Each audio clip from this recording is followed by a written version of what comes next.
yes, because the word Protestant in the Republic of Ireland is very controversial. And it's really more of a political term than anything else.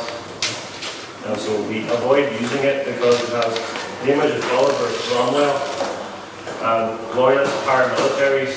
And so if we will use that word Protestant, people will think that, wrong ideas about us. And we avoid that offensive term out of wisdom. We had, for example, a speech, Reverend Blindberg gave a speech on Lord's Day observance. It was a very good speech.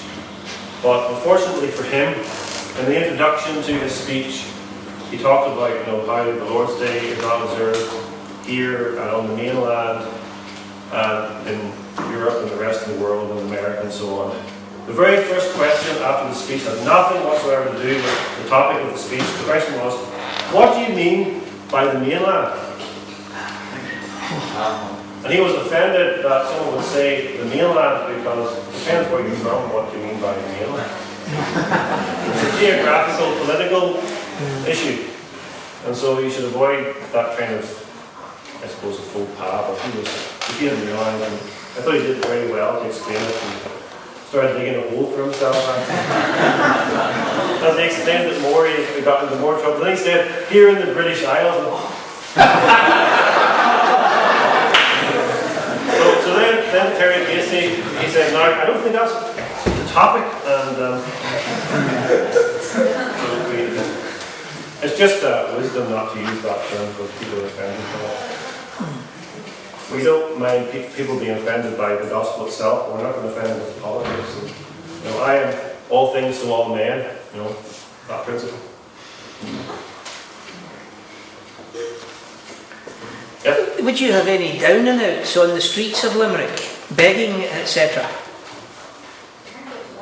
Oh yeah, there are some. I mean, people have come into our worship services asking for money, but we don't tend to give out money in our worship services, so they go without money. I'm in absolute agreement with you with regards to the primacy of preaching of the gospel, that the church's primary calling, as we've heard in previous evenings too, is to preach the gospel. And yet, would you agree that there is still a place for works of charity? Because I'm thinking in particular here in the context of the Apostle Paul in Galatians here. It speaks of when he went up to the council at Jerusalem. Yep. And I'm trying to find it here. That they recognised that the Lord's calling upon Paul, and they were happy to send him out. Galatians 2 verse 10. Verse 10, only that we should remember the poor, the same which I also was forward to do.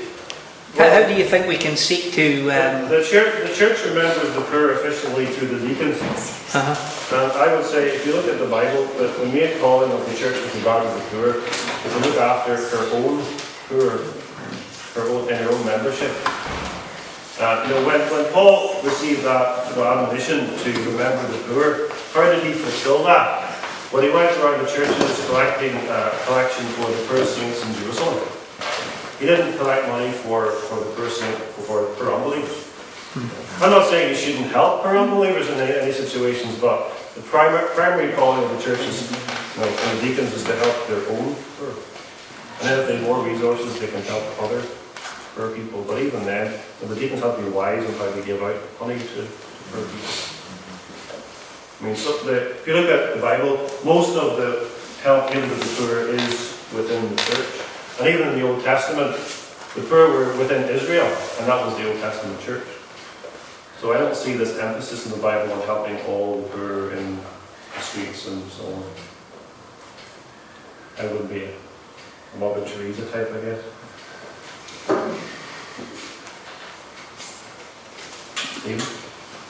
And visits to Limerick and to the fellowship down there, I noticed a lot of different tongue and different dialects and languages in the streets from the younger people. And I thought to myself, that could be coming from the university and the different nationalities that attend it. And you mentioned earlier about pamphlets for use and getting the word out around Limerick.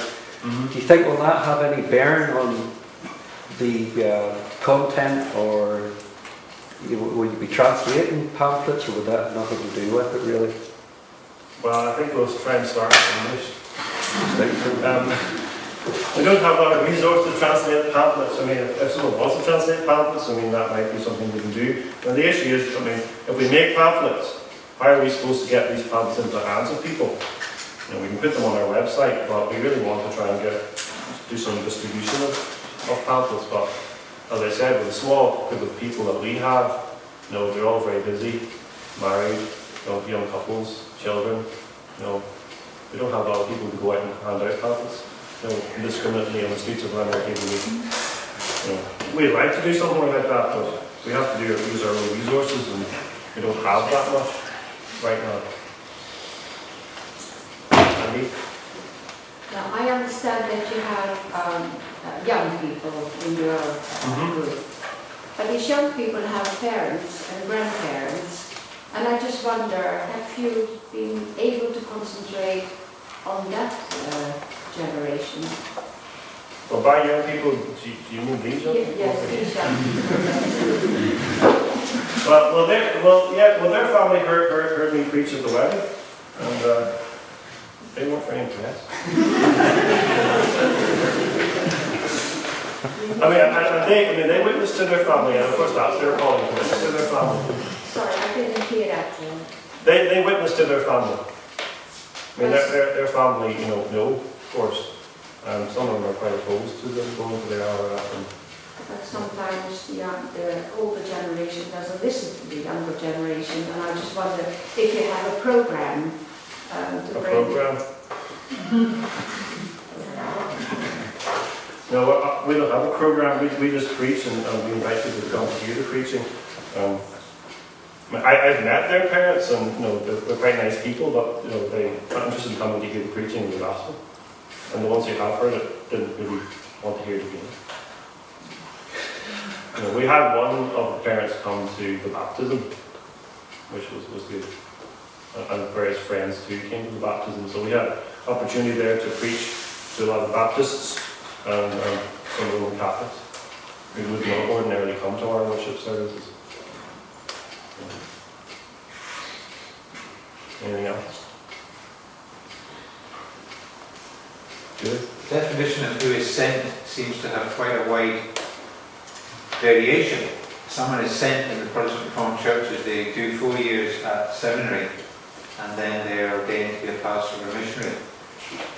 There would be lots of other churches who would, like you said, send their young people out on a mission trip, or perhaps lay their hand on members of the congregation and send them out with a para-church organisation. Now, are they sent because the local church is sending them, and they are, in a sense, ordaining them, but you know, they don't have necessarily any sort of theological training at all? Yeah, well, you shouldn't send out people who are unqualified.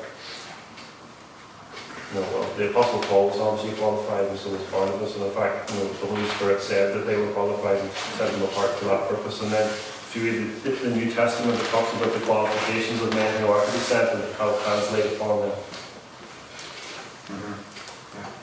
Yes, the word sent can be used in different, you know, contexts. But I'm talking about the official sending of someone to be a missionary. And as for seminary, you know, Paul says, you know, they should teach men, they should be qualified, they should be apt to teach. And the actual sending doesn't happen at the point of going to seminary. The sending happens after seminary and the person gets a call. Up to the point where a person is in seminary, they might not actually end up as a minister or a missionary. They might not even get through the first or second or third year. Something might happen that they realize that they're not called. So it isn't confirmed until you actually receive a call from the church, and then you answer the call that the Lord leads you, and then you're officially sent. Right.